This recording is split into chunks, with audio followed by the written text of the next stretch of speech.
देश के प्रधानमंत्री बोलते हैं कि मैंने ट्रेन स्टेशन पर चाय बेचा है।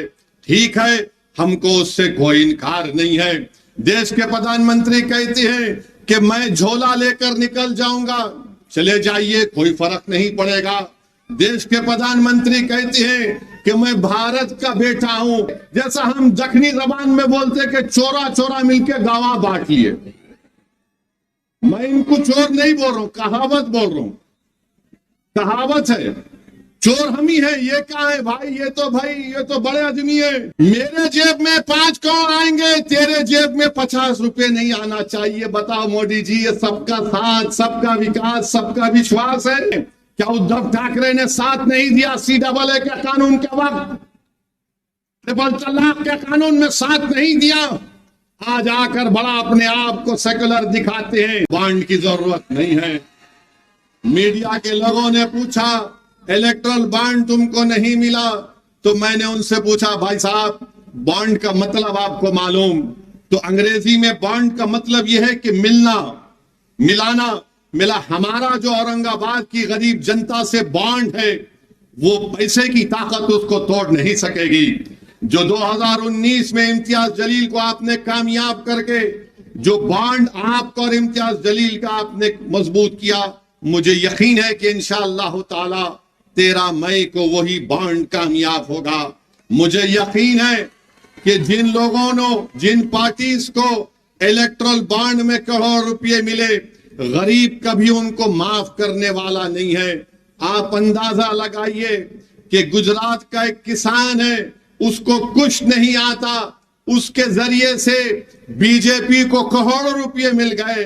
अरे वो किसान जो मर रहा है आज महाराष्ट्र में, वो किसान जो महाराष्ट्र में खुदकुशी कर रहा है, आज आप उसकी लाशों पर सियासत करते हैं। बताइए मेरे अजीज दोस्तों और बुजुर्गों, जो पार्टी करोड़ों रुपये बड़े बड़े कंपनी से लेती है, अगर आप उनको वोट देंगे तो क्या वो आपके लिए कोई काम करेंगे? कोई आपके लिए कानून बनाएंगे?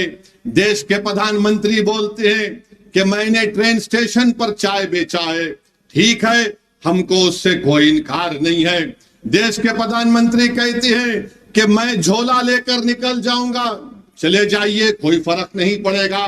देश के प्रधानमंत्री कहते हैं कि मैं भारत का बेटा हूं, मैं इस देश का बेटा हूं। भारत के प्रधानमंत्री कहते हैं कि मेरी कोई औलाद नहीं है, मेरी कोई घर में नहीं है। ठीक है, ये आपका जाती फैसला है, हमारे घर में है। मगर ये बताइए कि जब आप ये सब बातें करते हैं, क्या आपको आप नहीं सोचे कि कैसे आपने 6000 करोड़ रुपये बड़े बड़े सेठों से लिया, जब किसान मर रहा था, जब नौजवानों का मुकद्दर बेरोजगारी बन चुका है, महंगाई गरीब की कमर तोड़ रही है, नौजवान पढ़ा लिखा है, नौकरी उसके पास नहीं है, मगर बड़ी बड़ी बातें करने वाले नरेंद्र मोदी देश के इन बड़े बड़े सेठों से 6000 करोड़ रुपए लेते हैं और बोलते हैं क्या करें, हमने सबको दिया। तो मैं कहने पर मजबूर हूं देश के प्रधानमंत्री कि इस हम्माम में सब नंगे हैं, सब नंगे हैं इस हम्माम में। 6000 करोड़ बीजेपी को, कोई 1300-1400 करोड़ कांग्रेस को, राष्ट्रवादी कांग्रेस कोई पीछे नहीं है। ये दूसरी शिवसेना वो भी पीछे नहीं है। सब बोल रहे, जैसा हम दक्षिणी जबान में बोलते कि चोरा चोरा मिलके गावा बांट लिए। मैं इनको चोर नहीं बोल रहा हूं, कहावत बोल रहा हूं। कहावत है, चोर हम ही है। ये क्या है भाई? ये तो बड़े आदमी है। आप अंदाजा लगाइए, एक किसान से जिस जिंदगी में करोड़ रुपए नहीं कमाता, गुजरात में उसके जरिए से इलेक्ट्रल बॉन्ड में 50 करोड़ रुपए दे दिए। अभी आपने 4 दिन पहले सुना होगा, हमारे देश के प्रधानमंत्री मोदी कह रहे थे खाने को मुद्दा बना दिए, खाने को मुद्दा बना दिए। मीडिया ने रिपोर्ट किया, बोले कि फुला त्योहार में गोश्त नहीं खाना। ठीक है, मत खाइए। अगर मैं ये कहूं कि असदुद्दीन ओवैसी रमजान में 30 दिन रोजे रहता, तुम भी नहीं खाना। अगर मैं ये बोला कि मैं 30 दिन रोजे रहता हूं, सुबह 4:45 से दूसरे दिन 6 बजे तक कुछ भी नहीं खाना, 6:30 बजे तक। तो दूसरी जनता बोलेगी क्या पागल है ये, तू रोजा रह रहा, मेरे को क्या करना है, मेरे को खाना है। मगर मोदी जी बोलते नहीं।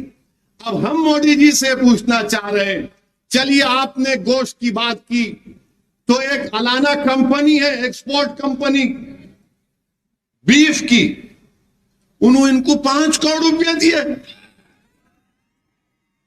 मोदी जी की पार्टी को 5 करोड़ रुपए दिए, और शिवसेना को भी कुछ शायद 50 से कुछ नंबर है या उनको भी दिए। अब जब शिवसेना पावर में थी बीजेपी के साथ, ये बात मैं हमारे कुरैशी भाइयों के लिए कह रहा हूं, हमारे कुरैशी भाइयों के लिए कह रहा हूं। तो मोदी जी बोलते हैं कि 5 करोड़ मैं ले सकता हूं गोश्त की कंपनी से, तू दुकान नहीं खोलना, मेरे जेब में 5 करोड़ आएंगे, तेरे जेब में 50 रुपए नहीं आना चाहिए। बताओ मोदी जी, ये सबका साथ, सबका विकास, सबका विश्वास है? ये सियासत चल रही है महाराष्ट्र में, पूरे देश में गरीबों को लूटा जा रहा है, गरीबी का नाम लेकर, गरीबों को ख्वाब दिखाकर दौलतमंदों को करोड़ों रुपए दिए जा रहे हैं। अब ये कुरैशी बरादरियों को और हमारे जो दलित भाई गोश्त का कारोबार करते हैं, उनको हम क्या कहते हैं, उनको हम खथिक कहते हैं ना, खथिक। अब आप देखो कि मोदी जी बोले कि इस गोश्त को मुद्दा बना दिए, मगर इनकी सरकार ने वादा किया कि मीट प्रोसेसिंग यूनिट्स के लिए 29,610 करोड़ रुपए देंगे। 29,610 करोड़ रुपए। अरे भाई वो गरीब क्या करेगा फिर बताओ? आप पॉलिसी बनाएंगे और गाली सबको देंगे। तो मेरे भाई, चाहे बीजेपी हो, चाहे शिवसेना हो, राष्ट्रवादी हो, इन सबको बड़े बड़े पैसे मिल रहे हैं। तो आपसे मैं अपील कर रहा हूं कि आपने अपनी एक आजाद आवाज को, इम्तियाज जलील को कामयाब किया, जिसने औरंगाबाद की पार्लियामेंट कॉन्स्टिट्यूंसी में अमन को मजबूत किया, भाईचारगी को मजबूत किया। और आज आप देखते क्या है कि इम्तियाज जलील की कामयाबी को रोकने के लिए दो शिवसेना, दो राष्ट्रवादी कांग्रेस, एक बीजेपी और एक आपके कांग्रेस, 6 मिलकर इम्तियाज जलील को रोकने को आ रहे हैं। मैं औरंगाबाद और वैजापुर की जनता से अपील कर रहा हूं कि 6 की जगह 600 भी आ जाए। मुझे यकीन है कि आपके सियासी शऊर पर, मुझे पूरा भरोसा है कि 5 साल का इम्तियाज जलील का रिकॉर्ड आपके सामने है। पार्लियामेंट में इम्तियाज जलील ने खड़े होकर सिर्फ एक समुदाय या मुसलमानों के लिए बात नहीं की। जब इम्तियाज जलील के सामने मुद्दा आया मराठा आरक्षण का, तो हमने उठकर इम्तियाज जलील ने कहा कि मराठाओं को आरक्षण मिलना चाहिए। बल्कि मुझे इम्तियाज जलील की तकरीर यूट्यूब पर है, आप जाकर देखिए। इम्तियाज जलील ने कहा था कि मराठाओं को धोखा दिया जाएगा और कोर्ट से इसको रद्द करवाया जाएगा। वो वैसे ही हुआ। फिर हमने कहा कि मराठाओं को मिलना चाहिए। फिर जब मुसलमानों के आरक्षण का मसला आया, तो हमने कहा कि महमूद रहमान कमेटी की रिपोर्ट है, उस रिपोर्ट की बुनियाद पर जो बम्बई हाई कोर्ट ने अपील किया, मिलना चाहिए। जब धनगर समाज के रिजर्वेशन का मसला आया, इम्तियाज जलील खड़ा हो गया और कहा क्यों नहीं मिलता धनगर समाज को रिजर्वेशन, मिलना चाहिए। अरे आपके हर मसाइल पर महाराष्ट्र में आपके 48 एमपी जीत कर जाते हैं। कितने? 48।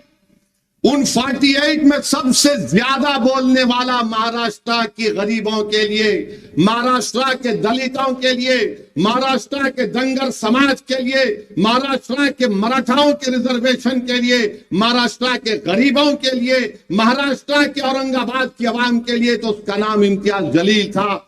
दूसरे भी जीत कर गए, मगर मुंह नहीं खोलते थे, मुंह नहीं खोलते थे। क्या बात करते थे? हमारा पार्टी, हम इसको तोड़ के आ गए, हम उसको लेकर आ गए। महाराष्ट्र की आवाम के लिए, गरीबों के लिए अगर कोई बात कर रहा था, तो 5 साल तक भारत की पार्लियामेंट में इम्तियाज जलील था। मेरे अजीज दोस्तों और बुजुर्गों, जो लोग इम्तियाज जलील को गाली देते हैं, अरे बताओ, इसी वैजापुर में यहां पर एक गांव में एक मंदिर के लिए इम्तियाज जलील ने अपने एमपी लैंड फंड से 15 लाख रुपए दिए। कौन सा घर विलेज है ना, वाकला मनूर गांव में, वहां पर इम्तियाज जलील ने दिए। क्यों दिए?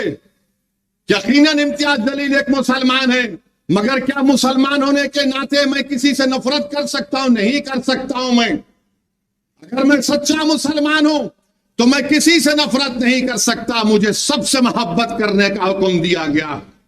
यह काम इम्तियाज जलील ने किया। हाँ, मगर जो हमसे नफरत के मजारे करते हैं, हम उनको जवाब देना भी जानते हैं। एक 20 साल तक शिवसेना के एमपी थे, 20 साल तक थे। क्या बोलते थे इम्तियाज साहब? खान पान बोलते थे ना। हटो भाई जरा, हाँ, खानिया बान बोलते थे ना। अब उनका निशान क्या है? अब उनका निशान क्या है? कहां गया खान बान? कहां गया? बहुत बोलते थे। तो कुदरत का निजाम है, जो ज्यादा बकबक करता उस पे ही गले में सांप पड़ जाता। अब वो उन्होंने बोल रहे मेरा आखिरी इलेक्शन है 2024 का। अरे तुम्हारा आखिरी इलेक्शन 19 में हो गया, अब और आखिरी नहीं है। हर बार गाली देते थे, हर बार लड़ाने का काम करते थे। मगर एक बात तो है, इम्तियाज जलील को एक और कामयाबी मिली। जो कल तक खान बान फू बोलते थे, जो कल तक बोलते थे कि आपसे वोटिंग का राइट छीन लिया जाए, अब क्या बोल रहे? औरंगाबाद की आवाम, हिंदू मुसलमान सिख ईसाई, सबको मेरा सलाम। कभी 20 साल में बोले ऐसा? क्यों बोले? आप इम्तियाज जलील को कामयाब करे तो बोलना पड़ रहा। यह तब्दीली इम्तियाज जलील ने औरंगाबाद की जनता में और औरंगाबाद की आवाम को पैगाम देकर किया।